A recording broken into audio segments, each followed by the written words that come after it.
Yeah, Jabzig. My name is Daudi, commonly known as Toure, a community leader here in Embakasi South, a social justice activist, and a member of Mukuru Community Justice Center. My human rights work journey started all along since 2017, just after general elections. Actually, I realized that after elections, young people are being misused, used by politicians. Then after elections, so what?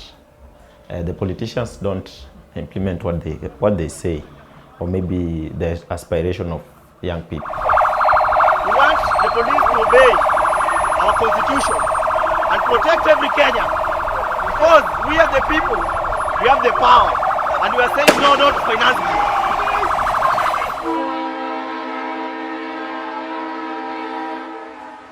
Basically, in Mukuru Kwa Njenga, there were issues concerning extrajudicial killings and, of course, criminalization of young people. And just before the general election 2017, I remember young people were killed here in Mukuru. They were profiled and killed by police officers. The police officer claiming that they were criminals. So during that time, I found out that there were young people who were trying to talk about these young men who were killed. Actually, some of them were my friends. But actually, they were intimidated by police officers.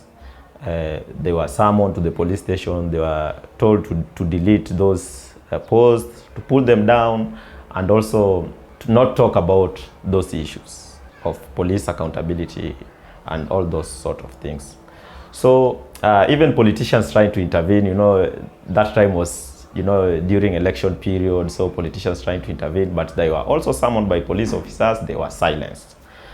But that time, actually, I realized that we as young people need to do something, because we can't depend also on politicians. We need to unite as young people.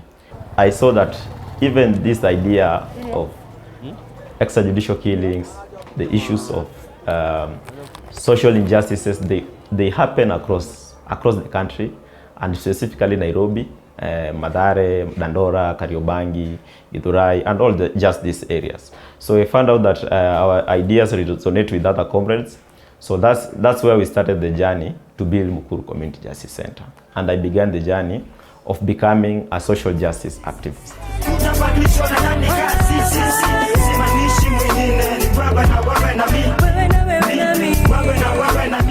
Yeah, like the issues that we face here in community, we find out that health is the biggest problem that we are facing in the community.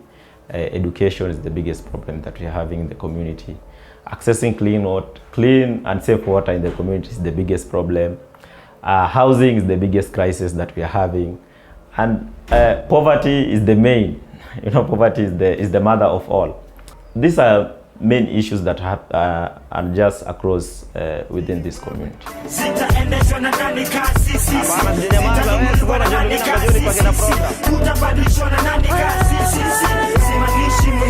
As a center, we have done a lot.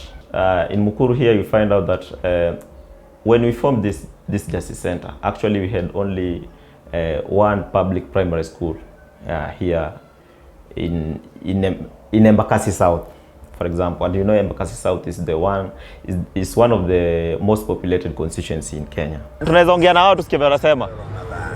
And actually, it's not that we didn't have other public schools. For example, here in Embakasi South, we have Mukuru Kwa Njenga Primary School. We had a school that was grabbed by a private developer, which is called Mukuru Community Center now, and it was formerly known as Mukuru Community Center. Then when a private developer grabbed that school, he renamed it Goodrich Primary School. And for us as a center, what we did an advocacy, community participatory research, advocacy. We did questionnaires, we mobilized community members to participate in focus group discussion and community dialogues. And actually people realized that so we are struggling in terms of education, but we are having a public school that is being occupied by a private developer. So we initiated an advocacy, and actually we reclaimed that public school.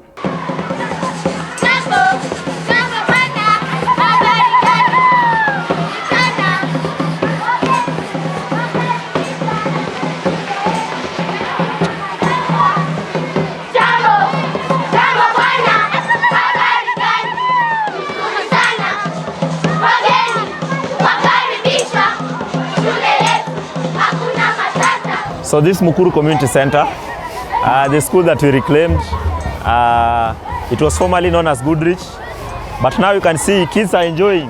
Now it's a public school. At least we have kids here who are learning. We have future leaders here who are learning. They can enjoy free primary education. We wrote letters to several ministries, Ministry of Land, Ministry of Education. We talked to the Interior about the school, but actually they didn't respond in terms of reclaiming that school. So what we did, we organized a protest, a community peaceful protest, which we went, then we pushed the wall of that school, perimeter wall, then we entered the school. We mobilized a lot of women. Actually, women are amazing in advocacy. So we entered the school, actually, then we occupied the school. But unfortunately, the area leadership administration, the area member of parliament came with police, and actually they threatened us. So for me, actually I had to flee away just for my safety at that particular time. But actually on the ground there was pressure. People wanted that school because, you know, like here people don't have, kids don't go to school. They just stay outside. They scavenge and do just other sort of things in drugs. So when the government realized that there was pressure, actually they had to surrender. Then they said that this school belongs to the community, so we are going to give it to the community. So for us, actually that was the news that we were expecting at that time. He mobilized. He championed for something. We fought, and he was there spearheading the program, and we reclaimed the school. It was one of the best things that I have ever seen in my life, because in our community, we as young men, we are afraid. So we mobilized a lot of kids. Just we say that if you know there's any kid who doesn't go to school, just bring them the way they are. Don't care about the uniform, the books and everything, just we need to occupy this school. So actually the first day we recruited 10,000 kids, over 10,000 kids that day. Then they occupied the classes. Then we mobilized young people who are in the community, who are actually teachers, but they didn't have work. We just talked to them, say that we need to volunteer, you know, this school. We need just to take care of our kids. So they volunteered for some time. So what happened during this transition, because the school was coming back to the community, now the politicians came in, said that, you know, for us, like the area MP came and said that he was the one who fought for the school to come back to the community. You know, just all of those sort of things. So what happened, even now we still have struggle within that school, because there are other two schools which are within the compound of that school. And actually we gave them notice to shift. We gave them actually 1 term. But now it's 3 years. They're still there. I followed up with the board and the team that was elected from the office of the area MP. They are saying that, you know, our hands are tied. We can't even tell them to move. If we can manage to reclaim like the whole part of the school, we can't be complaining that we have other kids from junior secondary that haven't joined the school. We still have another struggle so that we can reclaim the whole facility.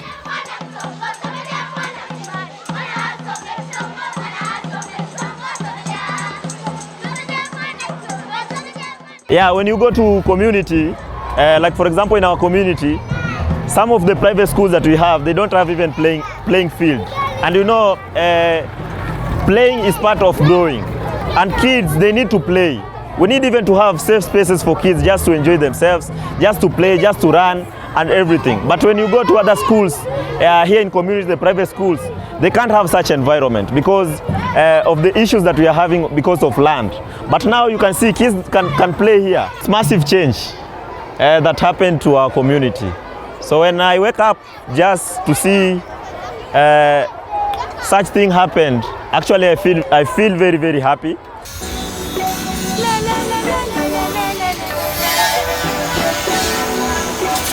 Yeah.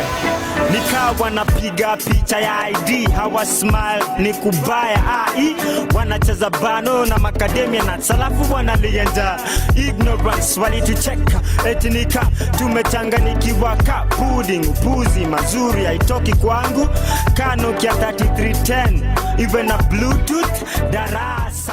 Mukuru, you know, water is gold.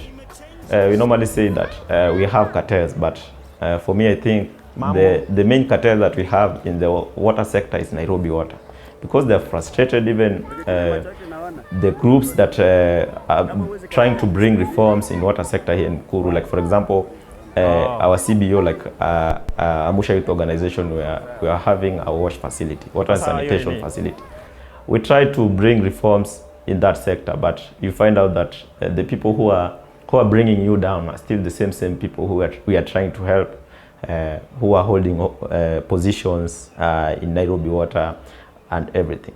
But for us, what we do is not only we speak as only Justice Center, but we speak as community. Lakini siko sawa. Sasa mambo itaweza.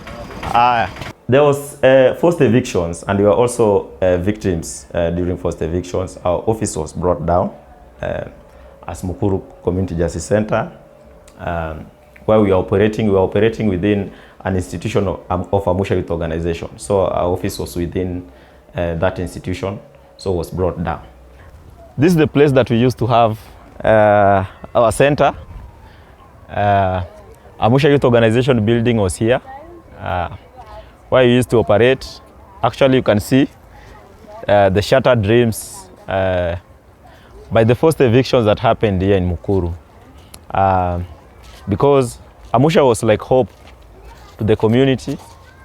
We offered many services here, water and sanitation, and also like a community resource center.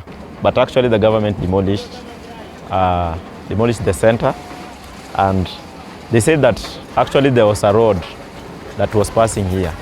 But 2 years down the line, nothing has happened. You can see.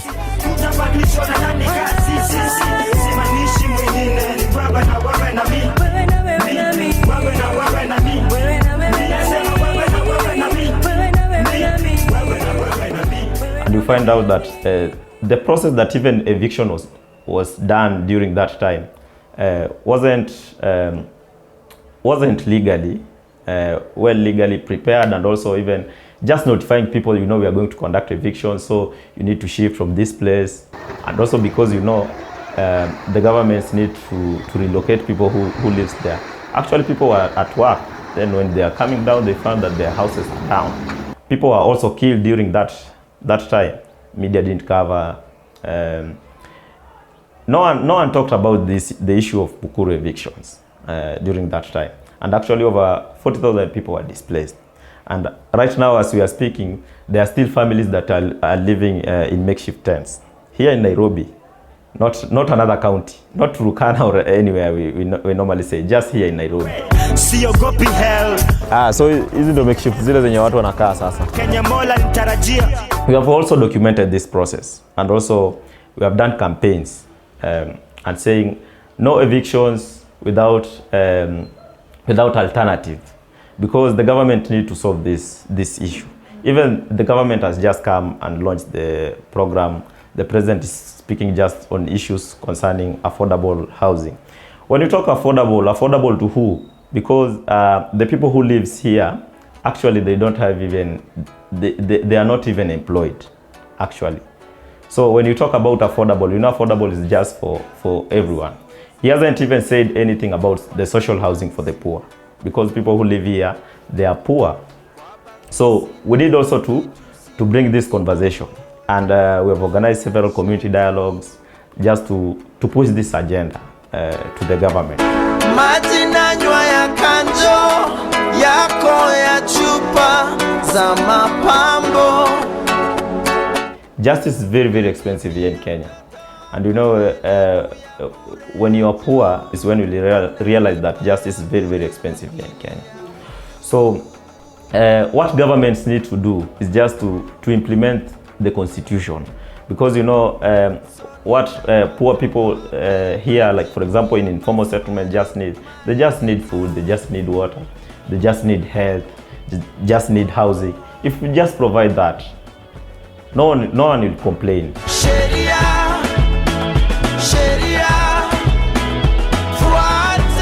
We are welcoming you to the new place, the new office that is located in Mukuru Kwa Njenga, Our Lady of Nazareth Hospital. We are welcome. Support us, Mukuru Community Justice Center.